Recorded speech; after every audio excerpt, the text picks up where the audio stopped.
आज हम कोशेट्स की कुछ थ्योरम के बारे में पढ़ेंगे। Theorem first, any two left और right cosets of a subgroup are either identical और डिसजॉइंट। किसी उपसमूह के कोई भी दो वाम या दक्षिण सह समुच्चय या तो सर्वसम होते हैं या असंयुक्त होते हैं। अर्थात हमको क्या सिद्ध करना है इस थ्योरम में कि कोई भी जो दो कोशेट हैं वो चाहे वाम ले या राइट ले, दोनों एक से ही लेने हैं। ऐसा नहीं एक राइट और एक लेफ्ट लेना है, या तो दोनों आपको वाम लेने हैं या दोनों राइट लेने हैं। तो वो दोनों क्या होंगे, या तो आइडेंटिकल होंगे, मतलब कि उनके सारे एलिमेंट बराबर होंगे, एक से ही होंगे, और या डिसजॉइंट होंगे, या उन दोनों में एक भी एलिमेंट कॉमन नहीं होगा। ये हमको सिद्ध करना है। तो माना कि H किसी समूह G का एक उप समूह है जिसके AH तथा BH दो वाम सह समुच्चय हैं। हमने पहले ये मान लिया कि दोनों कैसे हैं, असंयुक्त नहीं हैं, मतलब डिसजॉइंट नहीं हैं। तो हमें क्या सिद्ध करना पड़ेगा कि वे सर्वसम हैं, अर्थात कि AH बराबर BH, ये हमको सिद्ध करना है। अब अपन ने क्या माना है कि दोनों असंयुक्त नहीं हैं। इसका मतलब कि दोनों का जो इंटरसेक्शन है वो नॉट इक्वल टू 5 होगा। 5 होगा क्योंकि असंयुक्त नहीं है, इसलिए उनमें कम से कम एक एलिमेंट कॉमन होगा। अब ये दोनों कैसे हैं, इनका जो इंटरसेक्शन है वो कैसा है, नॉट इक्वल टू 5 है। इसका मतलब कि AH तथा BH में कम से कम एक अवयव कैसा होगा, उभयनिष्ठ होगा। मान लिया कि वो उभयनिष्ठ अवयव को कौन सा है, X है। X अपन ने क्या माना है कि दोनों वाम सह समुच्चय में उभयनिष्ठ अवयव है। अब इस अर्थात अपन ने क्या माना है कि X AH को भी बिलोंग करता है तथा X BH को भी बिलोंग करता है। तो X AH को बिलोंग कर रहा है तो X बराबर क्या हो जाएगा, AH1 हो जाएगा सह समुच्चय की परिभाषा से, जहाँ H1 किसको बिलोंग करेगा, H को बिलोंग करेगा। इसी तरह से X बराबर क्या हो जाएगा, BH2 हो जाएगा, क्योंकि X किसको बिलोंग कर रहा है, BH को भी बिलोंग कर रहा है। तो सह समुच्चय की परिभाषा से, क्योंकि इस सेट के जो अवयव होंगे वो किस प्रकार के होंगे, BH के प्रकार के होंगे, इसलिए मान लिया कि X बराबर क्या है, BH2 भी है, जहाँ H2 क्या है, H को बिलोंग करता है।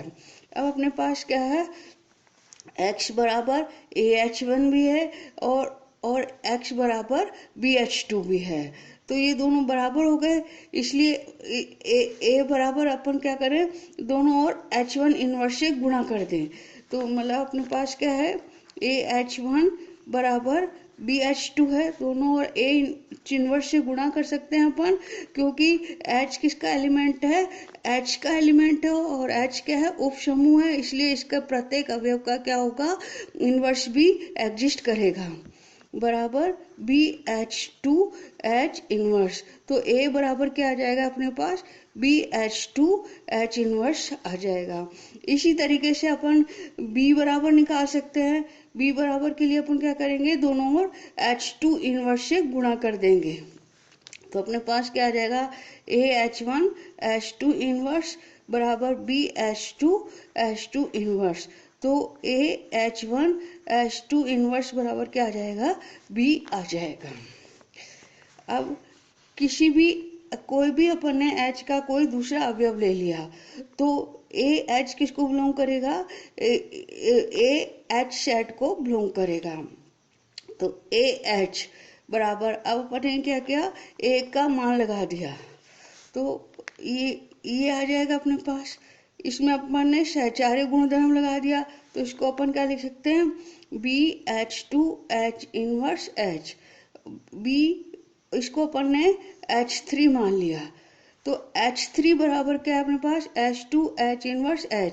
और ये सारे के सारे अपने अवयव किसके हैं, H के हैं। तो इनका जो मल्टीप्लिकेशन होगा वो भी किसको बिलोंग करेगा, H को बिलोंग करेगा, क्योंकि H आपका कैसा है, उप समूह है। तो इसमें जो संक्रिया होगी वो कैसी होगी, द्विआधारी संक्रिया होगी।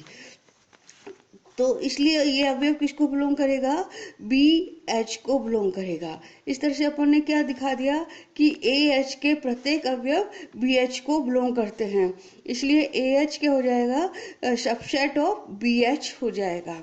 अब पुनः अपन ने ये अवयव लिया बी एच बी एच को बिलोंग कर रहा है, तो बी एच, अब अपन ने यहाँ से बी का मान लगा दिया तो ये आ जाएगा अपने पास। इसमें अपन ने वही सहचार्य गुणधर्म लगा दिया तो AH1 H2 इनवर्स H आ जाएगा। इस एलिमेंट को अपन ने H4 मान लिया तो ये अवयव किसको बिलोंग करेगा, AH को बिलोंग करेगा, क्योंकि जो H4 है वो किसको बिलोंग कर रहा है, H को बिलोंग कर रहा है। इस तरह से यहाँ अपन ने क्या दिखा दिया कि BH का प्रत्येक एलिमेंट किसमें है, AH में है, इसलिए BH क्या हो जाएगा, AH का सबसेट हो जाएगा। तो 2 और 3 से अपने पास क्या आ जाएगा, AH बराबर BH आ जाएगा। इसका मतलब कि यदि अपन ने क्या माना है कि इनका इंटरसेक्शन नॉट इक्वल टू 5 है तो ये दोनों सेट कैसे आ जाते हैं, अपने पास बराबर आ जाते हैं। अर्थात H के कोई भी दो वाम सहसमुच्चय यदि असंयुक्त नहीं है तो वे सर्वसम होंगे। अतः यह सिद्ध होता है कि उप समूह के कोई वाम सहसमुच्चय या तो सर्वसम होते हैं या असंयुक्त होते हैं।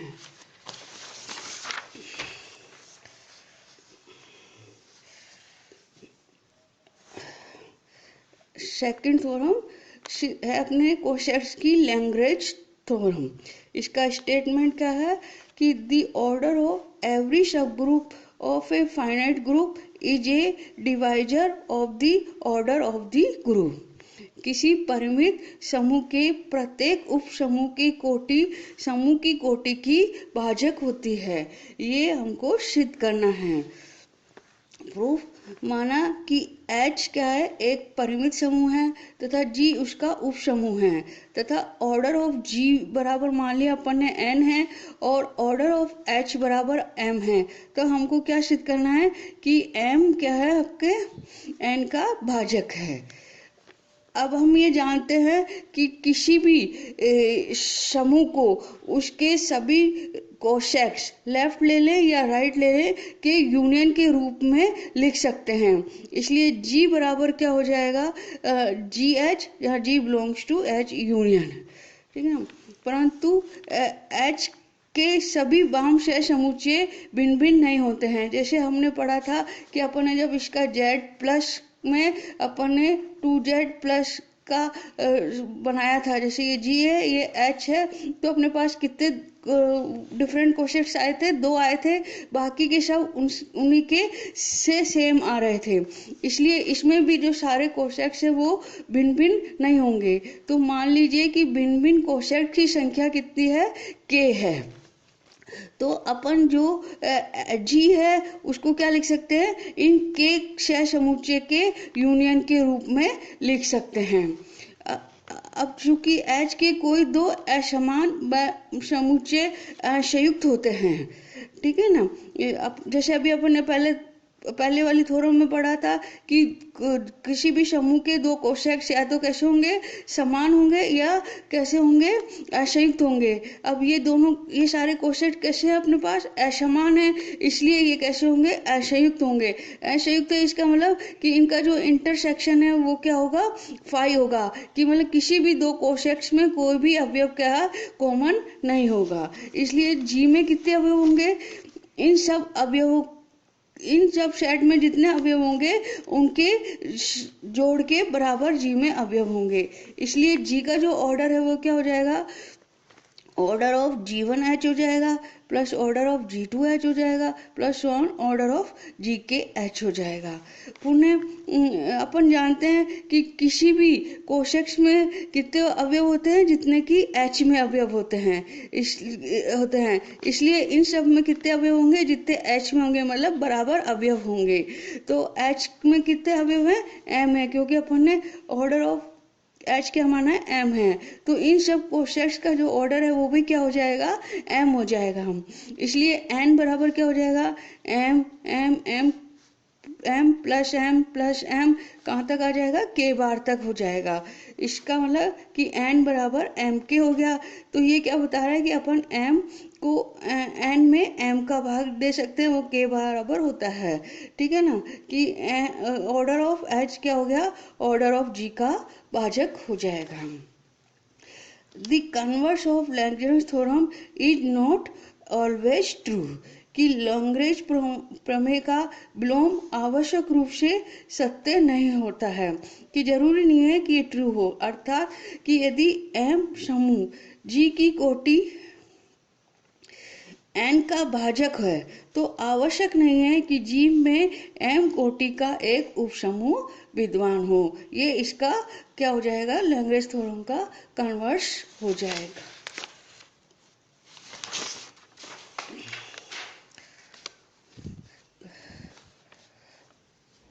कोरोलरी कि the order of every element of a finite group is a divisor of the order of the group, कि अपन को क्या सिद्ध करना है कि परिमित समूह के प्रत्येक अवयव की कोटि समूह की कोटि का भाजक होती है। तो माना कि ए किसी परिमित समूह जी का कोई भी अवयव है, ठीक है ना, और एच अपन ने क्या मान लिया कि ए द्वारा जनित चक्रीय उपसमूह है। अर्थात एच बराबर अपन ने क्या मान लिया कि एच बराबर है अपने पास ए साइक्लिक ग्रुप है जिसका जनरेटर ए है। अब अपन जानते हैं कि किसी भी परिमित चक्रीय समूह की जो कोटि होती है वो उसके जनक की कोटि के बराबर होती है। ये अपन ने थ्योरम पहले पढ़ी थी। इसलिए ऑर्डर ऑफ एच बराबर ऑर्डर ऑफ ए हो जाएगा। अब अपन ने लैग्रेंज प्रमेय से क्या हो जाएगा कि जो एच है अपने पास वो क्या है, जी एक कैसा है, परिमित समूह है, उसका उपसमूह है। इसलिए लैग्रेंज प्रमेय से क्या हो जाएगा कि जो एच का जो ऑर्डर है वो जी के ऑर्डर का क्या होगा, भाजक होगा। इसलिए एच का ऑर्डर ए के बराबर है, इसलिए ऑर्डर ऑफ ए क्या होगा, ऑर्डर ऑफ जी का भाजक हो जाएगा। इसलिए क्या हो जाएगा कि प्रत्येक परिमित समूह के प्रत्येक अवयव की कोटि समूह के कोटि के भाजक होती है।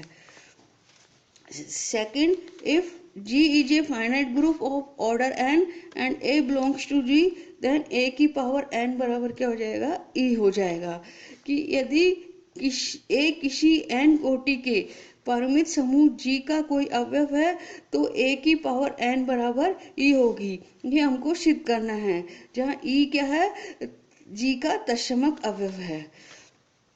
माना कि A का ऑर्डर m है, चूंकि एम एक परिमित समूह है और हम जानते हैं कि परिमित समूह के प्रत्येक अवयव की कोटि समूह के कोटि की भाजक होती है, जैसे अभी अपन ने ऊपर पढ़ा था। इसलिए ए की जो कोटि हो, ए जी को बिलोंग करा है, इसलिए ए की कोटि क्या होगी, जी की कोटि की भाजक होगी। इसलिए एन बराबर अपन क्या लिख सकते हैं, एम के लिख सकते हैं, जहाँ के क्या है, कोई भी पूर्णांक है। अब अपन ने ए की पावर एन करा तो इसको क्या लिख सकते हैं, ए की पावर एम के लिख सकते हैं। इसको अपन इस तरह से लिख सकते हैं, ए की पावर एम होल की पावर के। अब ए का ऑर्डर क्या है अपने पास, एम है, इसलिए ए की पावर एम क्या होगी, ई के बराबर होगी ऑर्डर की परिभाषा से। इसलिए ई की पावर के बराबर ई हो जाएगा। कॉरोलरी 4 कि every group of prime order is a cyclic, कि अभाज्य कोटि का प्रत्येक समूह कैसा होता है, चक्रीय होता है। ये हमको सिद्ध करना है कि माना कि जी एक समूह है जिसका ऑर्डर क्या है, पी है, और जहाँ पी कैसी है, अभाज्य है। अब ऑर्डर ऑफ जी बराबर क्या है, अभाज्य है, और पी अपना क्या होगा, अभाज्य है, इसलिए ग्रेटर देन 1 होगा। इसका मतलब क्या हो गया कि ऑर्डर जी का ऑर्डर 1 से बड़ा है। इसका मतलब कि जी में तत्समक अवयव के अतिरिक्त कम से कम क्या होगा, एक अवयव जरूर विद्यमान होगा। ठीक है ना। अब वो मान लीजिए अपन ने मान लिया कि ए जी में एक ऐसा अवयव है जो कि ई के बराबर नहीं है। तो आप अपन ने एक एच सब ग्रुप लिया, कैसा साइक्लिक सब ग्रुप है जिसका जनरेटर एच ए है। अब H क्या होगा, G का उपसमूह है, जी का सबसेट होगा। अब लैग्रेंज प्रमेय से क्या आ जाएगा आपके पास कि ऑर्डर ऑफ एच क्या हो जाएगा, ऑर्डर ऑफ जी का भाजक हो जाएगा। और ऑर्डर ऑफ एच क्या हो गया, जी का अपना ऑर्डर क्या है, पी का भाजक हो जाएगा। और पी अपना अभाज्य है, इसका मतलब कि जो एच का ऑर्डर है वो पी होगा या 1 होगा। अब अपने पास क्या आ जाएगा कि एच कि ऑर्डर ऑफ एच बराबर पी है जो कि जी के ऑर्डर के बराबर है। और एच अपना क्या है, जी का सबसेट भी है। अपने पास दो बात आ गई, क्या आ गई, एक तो एच जी का सबसेट है और इसका ऑर्डर इसके ऑर्डर के बराबर है। इसका मतलब ये दोनों बातें आपको क्या बताएंगी कि जी बराबर एच होगा। और एच अपना साइक्लिक ग्रुप है जनरेटेड बाई ए, इसलिए जी भी अपना क्या होगा, साइक्लिक ग्रुप होगा generated by a. Fourth corollary कि a group of prime order has no proper subgroup, अभाज्य कोटि के समूह का कोई उचित उपसमूह नहीं होता है। ये हमको सिद्ध करना है। तो माना कि जी पी कोटि का एक उपसमूह है जहाँ पी कैसा है, अभाज्य है। यदि एच जी का एम कोटि का एक उपसमूह है तो लैग्रेंज प्रमेय से क्या होगा कि एम क्या होगा, पी का भाजक होगा। परंतु पी अभाज्य है, इसलिए एम का मान क्या होगा, 1 होगा या पी होगा। इसका मतलब यदि एम का मान पी है तो एच किसके बराबर होगा, जी के बराबर होगा। और यदि एम बराबर 1 है तो एच बराबर क्या होगा, ये समुच्चय होगा जिसमें केवल तत्समक अवयव होगा। और ये दोनों अपन जानते हैं कि एच का मान या तो जी है या ई है, इसलिए ये दोनों कैसे उपसमुच्चय है, विषम उपसमूह हैं। इसका मतलब कि इसमें जो एच के जो उपसमूह है वे कैसे होंगे, विषम ही होंगे। इसलिए दूसरे शब्दों में हम कह सकते हैं कि जी का कोई भी उचित उपसमूह विद्यमान नहीं है। इंडेक्स ऑफ ए सब ग्रुप, उप समूह का सूचांक। Let H be a subgroup of a group G, then the number of the distinct, right ले लो या लेफ्ट ले लो, cosets of H in G is known as the index of H in G. कि यदि H किसी समूह जी का एक उप समूह है तो जी में एच के विभिन्न वाम या दक्षिण सह समुच्चयों की संख्या एच का जी में सूचांक कहलाते हैं और इसे संकेत ब्रैकेट में ये जी डॉट एच से व्यक्त करते हैं। अब यदि जी अपना कैसा है, परिमित समूह है तथा एच के जी में के विभिन्न वाम सह समुच्चय हैं तो लैग्रेंज प्रमेय से हमें जानते हैं कि ऑर्डर ऑफ जी बराबर क्या होता है, के इंटू ऑर्डर ऑफ एच होता है। तो के बराबर क्या हो गया, order of G upon order of H. इस तरह से अपन देख रहे हैं कि जो एच का सूचांक है वो किसके बराबर हो गया, order of G upon order of H के बराबर हो जाएगा।